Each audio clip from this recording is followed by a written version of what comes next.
Hi guys. So next in season preview list, we got the Dallas Cowboys. So first, we'll start head coach.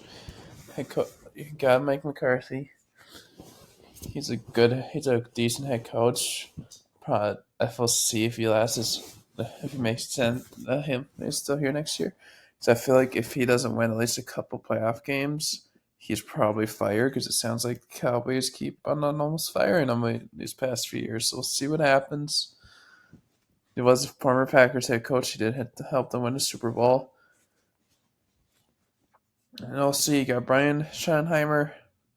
He's your second year. He calls some of the plays, but McCarthy also does too. But he's a good OC. Former Seahawks defensive coordinator from 2018 to 2020. He's had other like assistant jobs everywhere, but like that was the last most notable job he's had. So I just decided to enter that there instead. Then the defensive coordinator, you got Mike Zimmer. We'll see if he can do better because he has had a couple years off. But he did terrible. His defense was terrible his last few years with the Vikings. But he did have some really good defenses. Just look at that 2017 team. Like that defense was the best in the league. So we'll see what happens. The Cowboys do have a lot of talent in defense, so hopefully that will help. Because like the last few years on the Vikings didn't have the greatest talent in the defense. But still, you're the head coach. Like you should be able to help develop the talent and get them better. So we'll see what happens. So that's it for their coaching staff. Next, let's go look at the depth chart. You got some questions. You got like going into the season, you still got some questions because we'll see if they extend Dak. You got to extend CeeDee Lamb. You also got to extend Micah Parsons. Like those are some big names that don't get a lot of money. Like Parsons still has 2 years left in his rookie deal because of the fifth year option, but still, the sooner you get done, the better because that way less other guys get paid. So then, less better chance he's paid. What he wants to get paid goes up. The sooner you get it done. But yeah, so quarterback you got Dak. He's a good. He's a pretty good quarterback. He's just like he has not had much playoff success.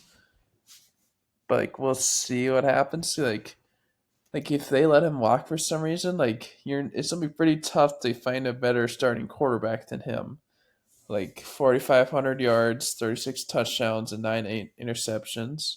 Like he led the league in touchdowns and passing touchdowns. He was third in passing yards, second in QBR, 72.7. He has some really good stats, but we'll see what happens. This backup, you got Cooper Rush. He's a good backup. Like he barely played last year, but let's see, was it? Yeah, was it 2022?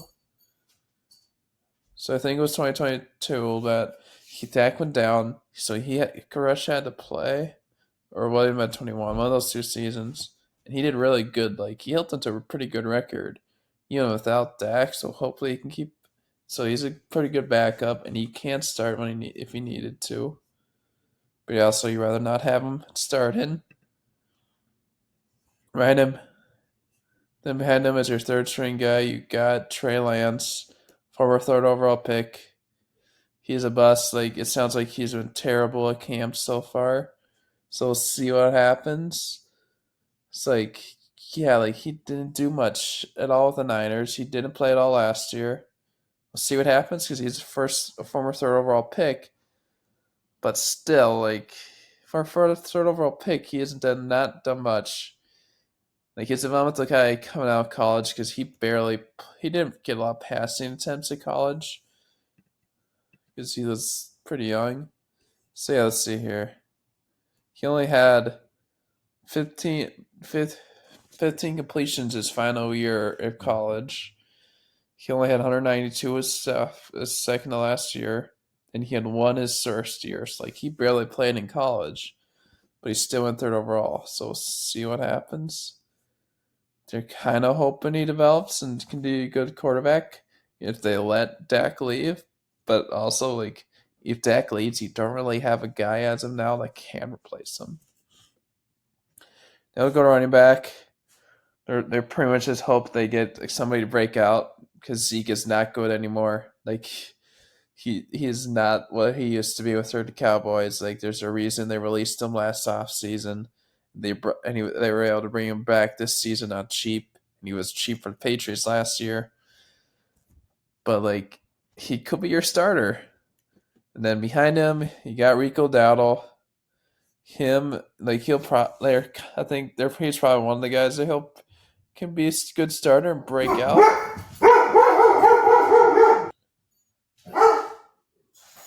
Dakota.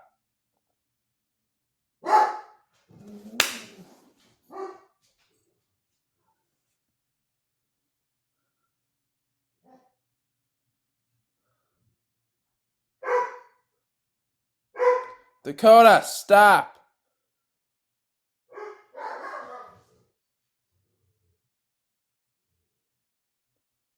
Dakota, come.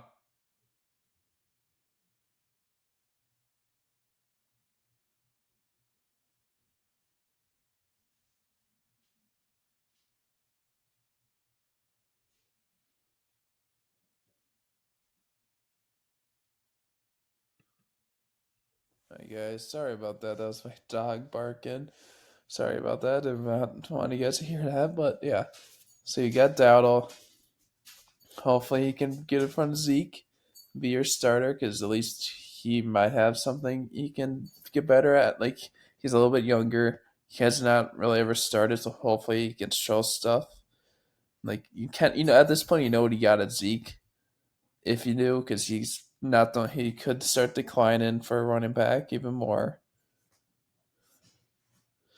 Behind him, we got Royce Freeman. He's okay. Like he's dealt out injuries though, which is the problem. And then so yeah, and then behind so you're not expecting Freeman to be the guy. And behind him, we got this guy in Deuce Vaughn. Sounds like he's not done very good in camp so far. Like, but he is a second rigger guy. So it's probably between him and Dowdle. Like you're kind of hoping break out.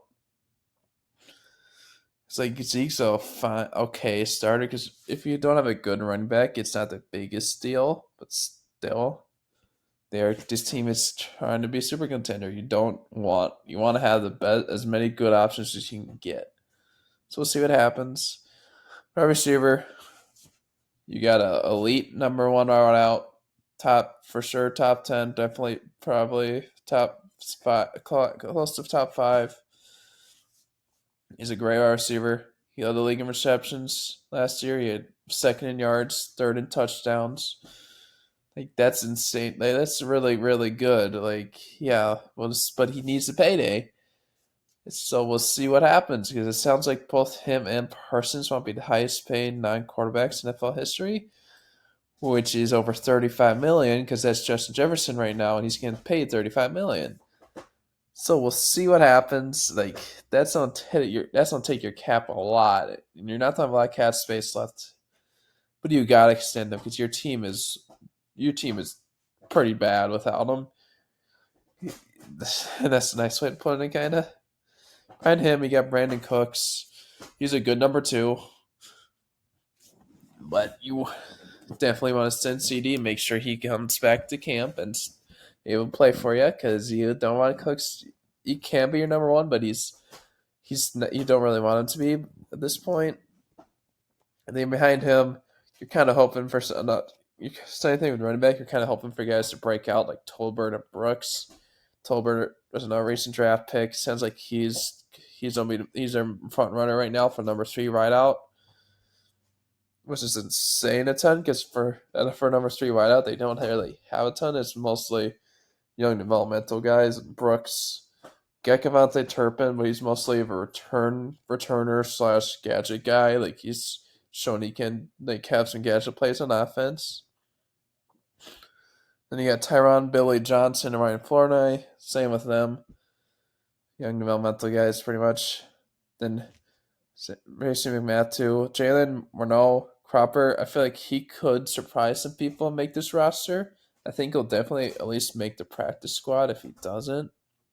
And these other guys, David Durden, Cam Johnson, Deontay Burnett, roster cuts. Like you're not going to carry that many wide receivers. Then let's go tight end. You got Jake Ferguson. he's a really good tight end. Like yeah, like you're great there. He had 71 catches, 761 yards, and 5 touchdowns. Like that's not super high on like receiving totals, but that's including wide receivers. So it's like I don't know how that ranks a tight end, but sure it's pretty high. So he had a pretty good year. You're set at tight end. Behind him, you got Luke Schoonmaker going to his second year. Like he might play. Hopefully, he'll do a little better than he did last year, just because he was a second round pick. Even though we do have Ferguson's, like because when you're second round pick on the guy, you hope they do good, even if they aren't starting. Because yeah, but still. Behind him, you got Peyton Hendershot and John Stevens. Depth, tight ends, that's about it. Hendershot's probably making the roster just because he'll probably carry 3 tight ends. And we don't really talk about Lukey. He's just a fullback. That's really it. So yeah, and then we'll go to their offensive line. You got left tackle Tyler Guyton. He's a rookie, first round rookie. They're hoping he does good, but it's hard to know because most rookie offensive linemen, even if they're drafted in the first round, don't do good. It's like a few years ago, Andrew Thomas, he took a little bit to develop, and he was a top 5 pick in 2020. Right now, he's one of the best left tackles in the league, but still, it takes time.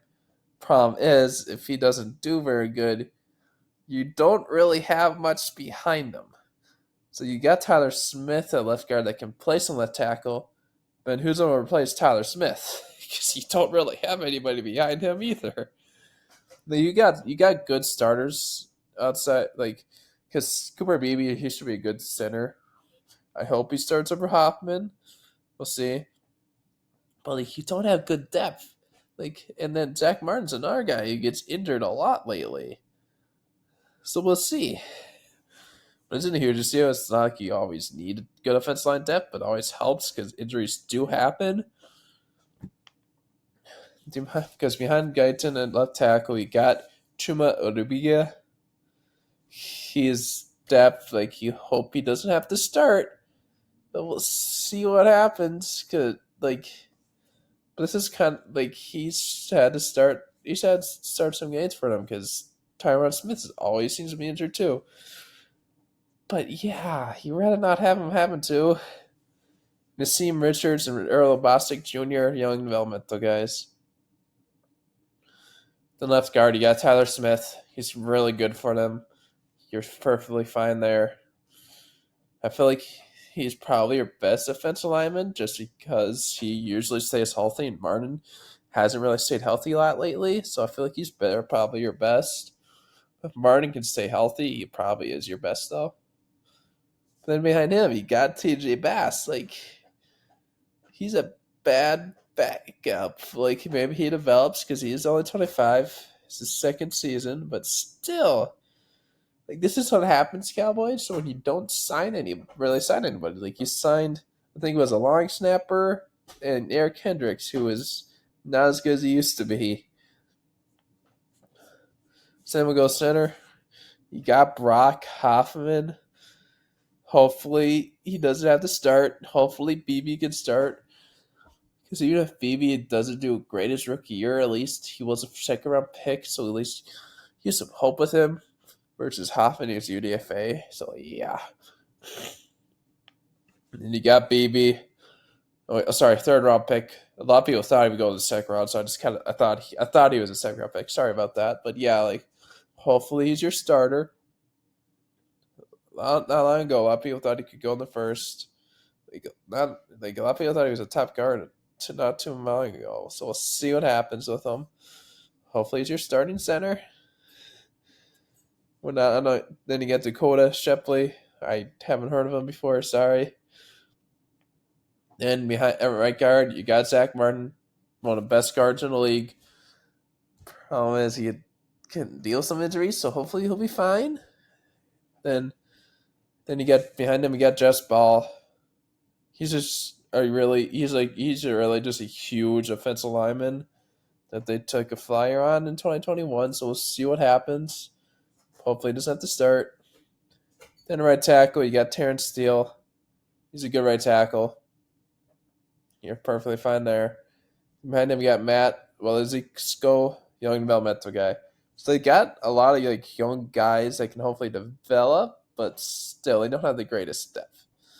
So next, let's go to their defense. Edge rusher, you got it. You got DeMarcus Lawrence and Micah Parsons. Parsons is your number one edge. Like let's just put it that easily. Like Micah Parsons is great. He's been pretty high up there in defensive play of the year a lot lately for a good reason. He's going to get paid for a good reason. He deserves it. DeMarcus Lawrence as your number two edge rusher, that's great. He's a good edge rusher, but is in his 30s, so we'll see how much longer you can stay good. And then behind them, we got Tyrese Sweet and Marshawn Nealand. Nealand's more of a young developmental guy. Tyrese Sweet, same thing, but he probably won't do much because he is a DFA. So then you got Darrell Johnson and Viliami Fihiko. They're decent. I feel like it's probably between Fihiko and Shakatoni, who you got behind him for your fourth edge instead of Tyrese Sweet, but we'll see what happens. Then Al Qawanid Muhammad can do that too. We'll see what happens with him though. Then you go to defensive tackle. You got Mozzie Smith, who was your first round pick last year. He did not have a good rookie year. Hopefully he can have a better sophomore year, get another year of development. But yeah. And behind him, then you also got Osa Adosiwiga. Sorry, I totally butchered that last name. He had a decent year. Like, hopefully Smith can break out so Osa doesn't have to play as much or count. You don't have to count him as much. But we'll see or even if Adosiwiga does. You never know. Behind him, you got Chauncey Golston. He'll probably get a decent amount of snaps, and he might beat out Osa as your number two. We'll see. They're both 2021 draft picks, so we'll see what happens. He is a good third defensive tackle if that's what he is, but you don't really want to start in a ton. Behind him, you got Albert Huggins and Justin Rogers. One of them might make the roster. That's about it. Then Carl Davis Jr. and Denzel Jackson, young developmental guys. Pretty much that's about it. It's and they took a big loss, a loss to a potential guy that could have had a decent amount of snaps in Sam Williams, who tore his ACL, so he's done for the year. But that isn't a huge loss because he was just depth, but still. So that's it for their defensive line. Let's go to linebacker group.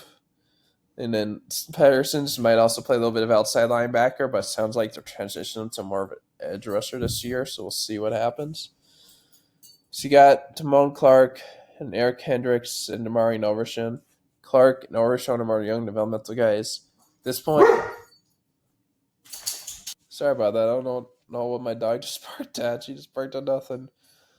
But yeah, so you know what you got in Kendricks hopefully at this point, assuming he doesn't decline, but he's not a top 10 to 5-7 linebacker as he used to be. He was an elite linebacker of the Vikings during his prime. Just not that at this point. There's a reason why the Vikings released him last offseason. The Chargers released him again this offseason.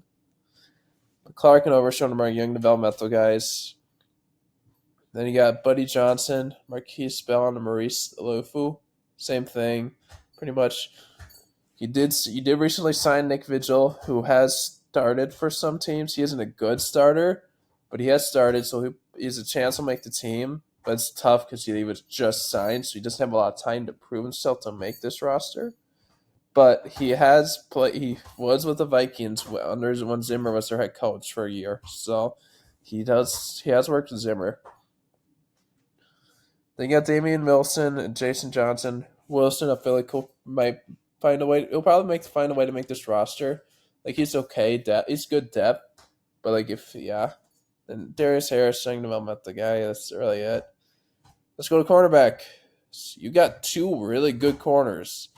You lost Stephon Gilmore free agency. Well, I'm assuming they do. He's still a free agent, but at this point, if they haven't, I doubt they're going to re-sign him unless an injury happens. Yeah, they like. There's a reason they're willing to want to mock because they get him Trevon Diggs back. They still Deron Bland, who had a great year last year. He came out of nowhere. He had a breakout year. And you're getting back Trevon Diggs. Hopefully, he still has a really good year. He might struggle a little bit at first coming off that injury, but we'll see. Not everybody is comes back 100% off injuries. It doesn't matter how much time they had. So we'll see what happens. And then they go back. You got Jordan Lewis as your third corner. That's pretty good. Then you got behind them you got Eric Scott Jr. and they Sean Wright and Kalen Carson. A lot of young developmental guys and Wright and Carson. That's about it. Yeah, Kameen Hall and CJ Goodwin.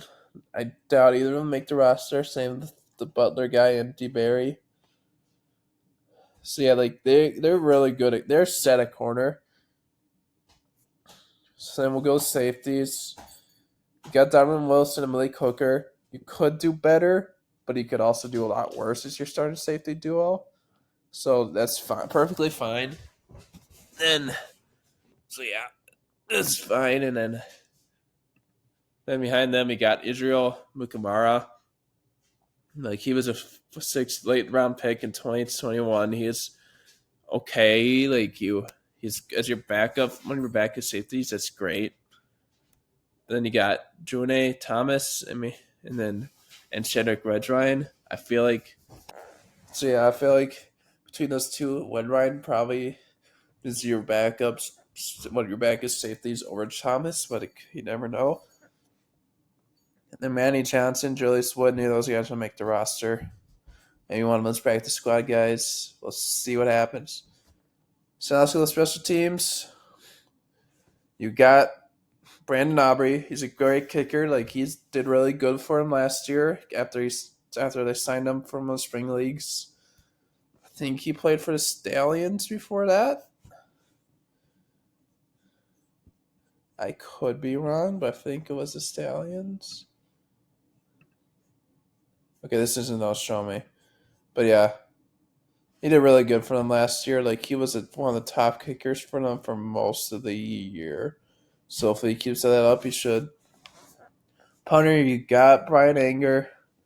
He's a decent punter, but is getting up there. Isn't huge see him punters because age doesn't matter a ton. But still, yeah. So then returners, you're perfect. You're really good at returner and come out the Turpin at both. And then if a range injury happens for some reason to Turpin, you got another good potential returner in Deuce Vaughn. But yeah. Then who cares about the long snapper? That was one of the two guys they brought in this offseason to a team that's trying to contend. It's like the Cowboys. There's a reason they won a playoff game last year. Maybe you should try to do your best to bring in guys to help improve the team. And now the long snappers don't barely do a thing for you. That's it for their team. So let's go to their schedule. Start off the season at the Cleveland. This should be that's a win. That's a 50-50 game. They could win, but the Browns are not a good team, so they might lose. But I feel like there's a better chance they'll lose. Then you got the Saints. Sorry about that. That's my dog again. Then you got the Saints. You should win that one. You're probably gonna lose the Ravens game. You're gonna beat the Giants. You should beat the Steelers. You're probably losing against the Lions, but you have a chance of winning because it's at Dallas. Got your bye. You're probably gonna lose to the Niners. You should beat the Falcons. I feel like they're gonna split the season series with the Eagles, so they'll probably win this one because it's in Dallas. Then they'll probably lose the one to Philly. Probably don't lose the one in Houston you probably lose the one in Houston, but they're gonna be really good this year. You should beat the Commanders. Sweep the Giants. That's just Bengals one. That's gonna be another tough game. Probably another loss. You should beat the Panthers. easily. He should beat the Bucks. Probably don't lose this one in Philly. Then he should sweep the Commanders. Like I feel like really the only team in their division they'll split the series with is the Eagles. They'll probably sweep the other teams because like their division isn't the greatest outside of the top two teams. But yeah, thanks for watching, you guys. Hope you have a good one.